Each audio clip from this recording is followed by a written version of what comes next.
Assalamualaikum warahmatullahi wabarakatuh. Perkenalkan, saya Syafi Zakia Biasa 12021183360 dari SI 4204. Hari ini akan mempresentasikan modul 9 dari mata kuliah APSI, yaitu Modeling Objek menggunakan State Machine Diagram. Jadi tujuan pada modul ini tuh diharapkan dapat memahami model objek state, elemen-elemen yang terdapat pada WML State Machine Diagram.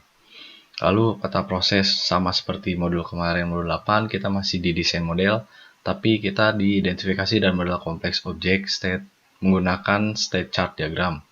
Nah, pengenalan objek state.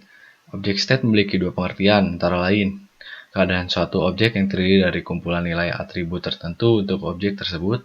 Yang kedua, keadaan suatu objek yang mendeskripsikan sifat dari objek yang relatif. Identifikasi elemen pada state machine diagram. Jadi ada state node, ada transition, ada transition trigger, ada initial state sama final state. Bisa dilihat di gambar. Terus ada state transition. State transition itu merupakan perubahan yang terjadi pada saat runtime. Bisa dilihat juga pada gambar. Jadi hubungan antar state. Terus struktur internal pada state node. State node merupakan state dari objek tunggal pada runtime. Bisa dilihat juga pada gambar. Ada entry event menentukan tindakan saat masuk ke state. Terus ada exit event menentukan tindakan saat keluar dari state. Lalu ada do event menentukan tindakan yang sedang berjalan. Jadi kita juga dapat menentukan event yang spesifik dengan tindakan yang sesuai. Di situ di sini ada contoh dari complete HVAC state machine diagram. Ya mungkin ini contoh yang sudah komplitnya. Lanjut membuat state machine diagram dengan objek yang kompleks. Jadi yang pertama tuh gambarlah dengan kondisi awal dan akhir.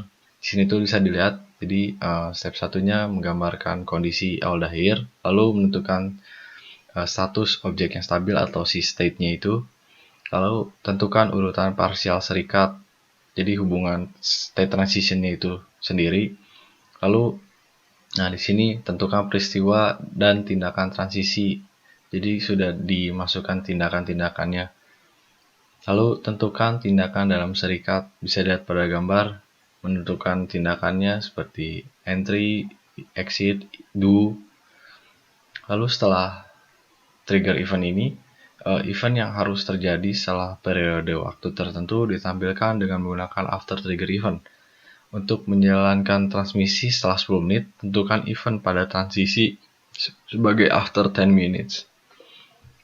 Selanjutnya ada self transition. Self transition merupakan state transition dengan status yang sama untuk sumber dari dan tujuan dari transisi tersebut. Jadi si state-nya itu mentransisikan dirinya sendiri. Terus ada junction. Pada UML, junction dapat digunakan untuk menyederhanakan diagram dengan memecah transisi menjadi beberapa bagian. Dengan demikian, dapat mengurangi duplikasi trigger event, guard, dan action. Dan contoh ini ada di gambarnya nih, contohnya ada state transition, order of event, evaluation of guard, dan action. Jadi junction ini dapat digambarkan dengan titik hitam.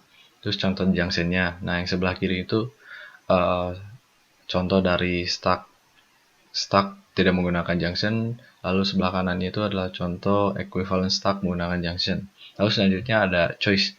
Pada UML, choice digunakan untuk menyederhanakan diagram dengan memecah transisi ke beberapa fragmen, sehingga dapat menggunakan duplikasi trigger event, guard, dan action.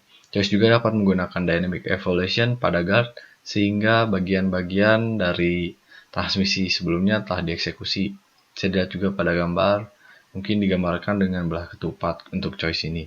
Nah, contohnya yang sebelah kiri itu si contoh stack menggunakan junction. Kalau di sebelah kanan equivalent stack menggunakan choice. Lanjut, mungkin bagian terakhir yaitu ringkasan atau kesimpulan. Jadi sebuah objek dapat memiliki sifat yang unik. Lalu state machine diagram menyediakan mekanisme untuk memodelkan keadaan dan transisi dari suatu objek. Baik, sekian dari saya. Mohon maaf bila ada kesalahan. Terima kasih.